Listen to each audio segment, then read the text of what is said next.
Insanity. Doing the same thing over and over and expecting a different result.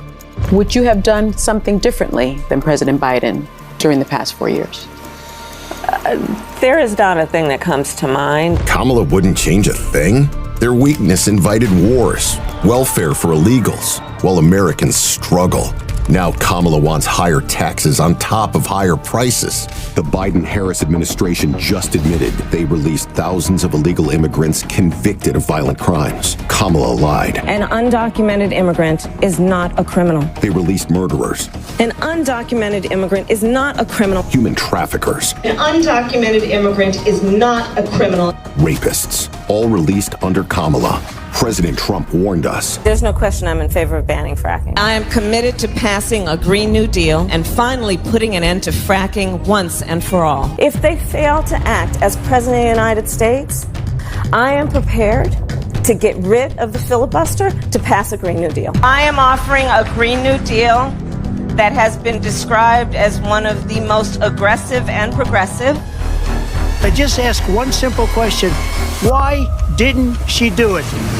Why hasn't she done it? She's been there for 3.5 years. They've had 3.5 years to fix the border. They've had 3.5 years to create jobs and all the things we talked about. Why hasn't she done it? Musk stumping for Donald Trump in the battleground state of Pennsylvania. This election, I think, is going to decide the fate of America. The things we all want are common sense things. We want secure borders. We want safe cities, sensible spending so that we don't have crazy inflation. We want the Constitution to be upheld. I can't emphasize enough that Pennsylvania is, I think, the linchpin in this election. Donald Trump has to win this election. We just need to move past the failed policies that we have proven don't work. Hello everyone. November 5th, 2024 United states में election होने वाला है। हर 4 साल में जो नवंबर की first Tuesday होती है वहां पर यूनाइटेड स्टेट्स में इलेक्शंस हो जाते हैं। अभी भी इलेक्शन होने वाला है। पॉपुलर वोट, बहुत ही टफ कंपटीशन है। एक तरफ डोनाल्ड ट्रंप को सपोर्ट देने के लिए लगे हुए हैं विवेक रामास्वामी, एलन मस्क, और दूसरी तरफ है कमला हैरिस जिनको सपोर्ट करने के लिए जो बैरक ओबामा है कूद पड़े, बुरी तरीके से कैंपेनिंग वगैरह कर रहे हैं। अब यहाँ तक तो ठीक है, समझ में आता है, लेकिन जब हम यूनाइटेड स्टेट्स के इलेक्शन की बात करते हैं तो ये काफ़ी लंबा प्रोसेस होता है, छोटा प्रोसेस होता नहीं है। इसमें भी कुछ स्टेप्स होते हैं। सबसे पहले इंपॉर्टेंट रिक्वायरमेंट हो जाता है जैसे कि यूनाइटेड स्टेट्स की कॉन्स्टिट्यूशन। अगर कॉन्स्टिट्यूशन में लेकिन ज़्यादा कुछ कहा नहीं है, अगर आपको प्रेसिडेंट बनना है यूनाइटेड स्टेट्स का तो सिंपल 3 रिक्वायरमेंट है। फर्स्ट, आपकी नेचुरल बर्थ होनी चाहिए यूनाइटेड स्टेट्स में। सेकेंड, कम से कम आपकी एज 35 ईयर्स होनी चाहिए। एंड थर्ड रिक्वायरमेंट, 14 ईयर्स कम से कम आपको यूनाइटेड स्टेट्स में रेसिडेंट होना पड़ेगा। अगर ये तीनों क्राइटेरिया आपने फुलफिल कर लिया तो आप यूनाइटेड स्टेट्स की प्रेसिडेंट के लिए लड़ सकते हैं। इवन दो आप जेल में बैठे हो तो भी आप जेल से भी लड़ते लड़ते आप प्रेसिडेंट बन सकते हैं, और प्रेसिडेंट बनने के बाद अपने आप को आप माफ भी कर सकते हैं। ठीक है, ऑन ए लाइटर नोट। और ये 3 रिक्वायरमेंट अगर हो जाती है तो बाद में $5,000 जो है आप इलेक्शन कैंपेन के लिए रेस करो या एक्सपेंडिचर करो। एक बार अगर आपने कर लिया तो वहां की जो फेडरल इलेक्शन कमीशन वगैरह जो है रजिस्टर करवा लो and you are fit to fight as a presidential candidate for United states.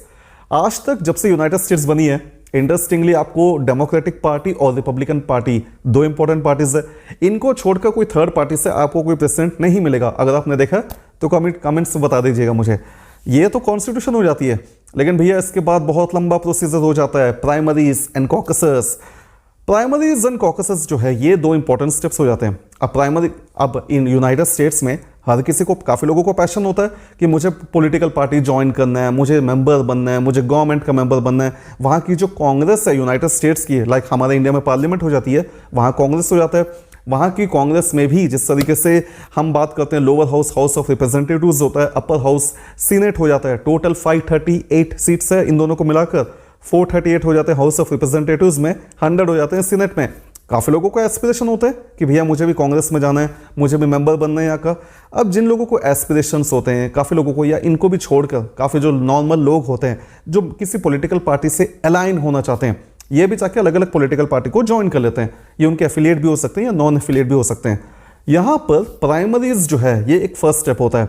Primaries में होता यह है कि जितने भी किसी पॉलिटिकल पार्टी के मेंबर्स हैं, ये मेंबर्स जो है ये वोट देंगे, और ये वोट देंगे कैंडिडेट्स के लिए। मतलब जब ये वोट देने जाते हैं तो ये अपने प्रेसिडेंशियल कैंडिडेट को इलेक्ट करते हैं।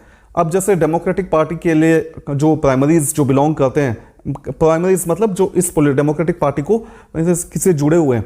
अब ये लोग जब वोट देंगे तो ये डिसाइड करेंगे कि हमें कमला हैरिस को चुनना है, क्या हमें बैरक ओबामा को चुनना है, क्या हमें जो बाइडेन को चुनना है। ये एक किसी कैंडिडेट को वोट देंगे। सिमिलरली रिपब्लिकन पार्टी के जो प्राइमरीज मेंबर्स हैं ये जाके वोट देंगे। हो सकता है ये जाके वोट दे डोनाल्ड ट्रंप को या किसी और को।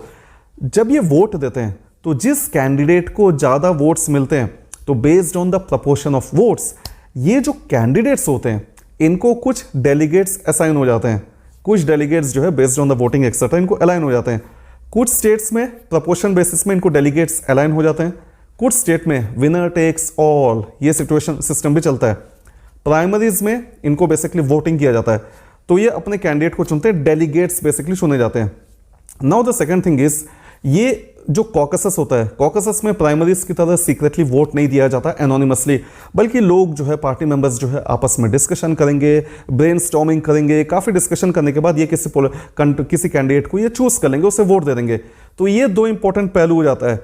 यूनाइटेड स्टेट्स की 34 स्टेट्स में प्राइमरीज होता है, 16 स्टेट्स में कॉकस होता है। टोटल 50 स्टेट्स यहाँ पर हो ही जाते हैं। तो इससे पता चल जाता है कि कौन से कैंडिडेट को लोग जो है एक प्रेसिडेंशियल कैंडिडेट के रूप में, प्रेसिडेंशियल के प्रेसिडेंट की नॉमिनी के रूप में देखना चाहते हैं। एक बार जब ये प्राइमरीज एंड कॉकसेस हो जाता है तो यहाँ पर डेलीगेट्स तो ऑलरेडी मिल गए। अब ये डेलीगेट्स की भी बहुत बड़ी इंपॉर्टेंट रोल हो जाती है। थर्ड स्टेप होता है नेशनल कन्वेंशन। अब ये अलग अलग पार्टी की अलग अलग नेशनल कन्वेंशन होती है। डेमोक्रेटिक पार्टी की अपनी होगी, रिपब्लिकन पार्टी की अपनी होगी। अब इस नेशनल कन्वेंशन में ये जो डेलीगेट्स है ये डेलीगेट्स जाके यहाँ पर वोटिंग करेंगे। ये यहाँ पर सब बताएंगे कि ये किसको चाहते हैं कि ये उस पार्टी की तरफ से प्रेसिडेंशियल कैंडिडेट के लिए लड़े। तो डेमोक्रेटिक पार्टी के लिए जो डेलीगेट्स थे इन्होंने चुना कमला हैरिस को, मेजॉरिटी ने कमला हैरिस को चुना, और जो रिपब्लिकन पार्टी की तरफ से थे मेजॉरिटी ने चुना डोनाल्ड ट्रंप को। अब यहाँ पर कुछ डेलीगेट्स ऐसे होते हैं जो पहले से अपनी प्लेज दे देते हैं कि अगर मैं इस पार्टी से बिलोंग हूं तो मेरी सपोर्ट होगी डोनाल्ड ट्रंप को, अगर मैं डेमोक्रेटिक पार्टी से बिलोंग हूं तो मेरी सपोर्ट होगी कमला हैरिस को। कुछ जो है ये उन नॉन अलाइंड रहते हैं लेकिन ये किसी को भी ये सपोर्ट कर सकते हैं। तो ये डेलीगेट्स जो है ये आते हैं फ्रॉम प्राइमरीज एंड कॉकसेस।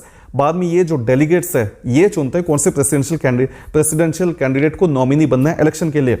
यहां तक हो जाता है national convention, third important step. National convention के बाद फोर्थ इंपॉर्टेंट स्टेप आता है हमारा नवंबर 5, 2024 जनरल इलेक्शन, पॉपुलर वोट। अब यहां पर देखिए जो यूनाइटेड स्टेट्स की जो जनता है, अब ये जो जनता है ये नवंबर 5 को जाके वोट देगी। जब ये वोट देने जाएंगे तो इनको बैलेट पेपर में सिर्फ कैंडिडेट दिखेंगे, डोनाल्ड ट्रंप, इनको दिखेगी कमला हैरिस।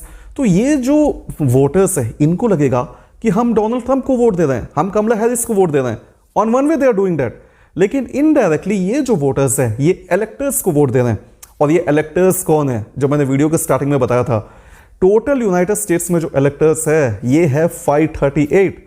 जो 438 है ये बिलोंग करते हैं आपके हाउस ऑफ रिप्रेजेंटेटिव्स को, जो कि लोअर हाउस है। 100 बिलोंग करते हैं अपर हाउस को, जो कि है यूनाइटेड स्टेट्स की सेनेट। इन दोनों को मिलाकर हो जाते हैं 538 इलेक्टर्स। तो यहां पर जो इलेक्टर्स जो है ये फाइनली यूनाइटेड स्टेट्स की जो जनता है ये ऑफकोर्स एक कैंडिडेट को वोट देगी, लेकिन इनडायरेक्टली ये इलेक्टर्स को भी वोट दे रहे हैं। और ये जो इलेक्टर्स है ये टोटली रिप्रेजेंट करेंगे यूनाइटेड स्टेट्स की कांग्रेस को, टोटली 538 इलेक्टर्स। नाउ अब यहां पर अलग अलग स्टेट में भैया अलग अलग इलेक्टर्स जो है नंबर्स की अलग अलग बेस्ड ऑन पॉपुलेशन अलग अलग इलेक्टर्स जो नंबर्स है इलेक्टर्स की अलग अलग होती है। ना हमारे इंडिया में क्या होता है, हम किसी स्टेट में अगर मान लीजिए कांग्रेस को ज़्यादा वोट मिल गया, बीजेपी को कम मिला, तो कांग्रेस जो है ये जीत जाती है। लेकिन यूनाइटेड स्टेट्स में प्रॉब्लम यह है कि यहाँ पर इलेक्टोरल कॉलेज का होता है, इलेक्टोरल सिस्टम होती है। तो यहाँ पर वोटिंग ऐसा सिस्टम ऐसा है कि जिस कैंडिडेट को, जिस इलेक्टर को वोट ज़्यादा मिला, जिस पार्टी के इलेक्टर्स को वोट ज़्यादा मिला, मतलब winner takes all. For simple example, California में 55 इलेक्टर्स है। अब इस 55 इलेक्टर्स में अगर हम 50% कर लेते हैं, 27 और समथिंग, मान लीजिए 20 जो वोट्स है, 20 इलेक्टर्स चुने जाते हैं डेमोक्रेटिक पार्टी से और 30 इलेक्टर्स चुने जाते हैं रिपब्लिकन पार्टी से। लेकिन यहाँ पर रिपब्लिकन पार्टी की सिंस 30 वो इलेक्टर्स है रादर देन 50, लेकिन विनर टेक्स ऑल के कॉन्सेप्ट के अनुसार जो रिपब्लिकन पार्टी है इसको सारे के सारे 55 इलेक्टर्स जो है इसको मिल जाते हैं। इसका मतलब सारे के 555 सीट्स जो है ये जीत जाता है। So this is the difference in United States election, winner takes all. तो यहाँ पर आपको जरूरी नहीं है कि आप मेजॉरिटी स्टेट्स में आप 50% लो, 50% से ज़्यादा लो। जो की स्विंग स्टेट्स होते हैं जैसे कि कैलिफोर्निया, इसको अटैक करो, ज़्यादा इलेक्टर्स जीतो वहाँ पे, ज़्यादा वोट्स जीतो, दैट्स इट, खत्म, get more than 50% and you are done. तो ये होती है यूनाइटेड स्टेट्स की कॉन्सेप्ट। इवन दो जो ओवरऑल वोटिंग परसेंटेज जो है, हो सकता है डोनाल्ड ट्रंप को 50% न मिले, 48% मिले, हो सकता है जो बाइडेन को 52% मिले वोट्स, हो सकता है पिछले इलेक्शन में, मैं एक एग्जांपल दे दूं, हो सकता है आने वाले इलेक्शन में कमला हैरिस को 55% मिल सकता है, डोनाल्ड ट्रंप को 45% मिल सकता है। लेकिन इस 45% वोट्स में अगर डोनाल्ड ट्रंप जो है ये की स्विंग स्टेट्स जैसे कि ये कैलिफोर्निया वगैरह को जीत लेते हैं, इसका मतलब वहां पर अगर ये मोर देन 50% जीत जाते हैं तो पूरी की पूरी सीट्स जो है वहां से इनको मिल जाएगा। और अगर आपको प्रेसिडेंट बनना है तो टोटल 538 इलेक्टर्स है, 538 सीट्स है, तो इस 538 में जो 50% होता है 270, अगर ये आपको मिल गया, 270 को अगर आपने एक्सीड किया, that's it, you are the president of United States. तो ये एक डिफरेंस होता है यूनाइटेड स्टेट्स में। नाउ ये तो इलेक्टोरल मैंने जनरल इलेक्शन पर बताया जो भी वोटिंग में होने वाला है। इसके बाद लास्ट स्टेप होता है इलेक्टोरल कॉलेज, जो कि होने वाला है दिसंबर में। एक बार जब ये इलेक्टर्स डिसाइड हो जाएंगे, 538 इलेक्टर्स बन जाएंगे, ये 538 इलेक्टर्स जो है finally in the month of December formally ये चुनेंगे कि किसको प्रेसिडेंट बनना है। वहां जाके ये फाइनली बोल देंगे कि हमें डोनाल्ड ट्रंप को प्रेसिडेंट करना है, हमें कमला हैरिस को प्रेसिडेंट बनाना है। तो वहां पर फॉर्मल जो है एक फॉर्मल जो है जो डिसीजन है किसी भी प्रेसिडेंट का वो हो जाता है। और उसके बाद जनवरी में आप देखेंगे कि फॉर्मल इनॉग्रेशन होगा नेक्स्ट प्रेसिडेंट का। So that's it my dear friends, ये पूरी प्रोसेस थी यूनाइटेड स्टेट्स की इलेक्शन की, कैसे चलती है स्टार्ट से लेके कैसे चलता है एंड तक। इस वीडियो में फिलहाल इतना ही, मैं जस्ट इस टॉपिक को कवर करना चाहता था। आपका क्या व्यू है, कौन जीतने वाला यूनाइटेड स्टेट्स की इलेक्शन को कमेंट्स में टाइप करके बताइए। चलिए इस वीडियो में फिलहाल इतना ही, अगले वीडियो में फिर मिलते हैं। Till then take care, stay safe and as usual cheers.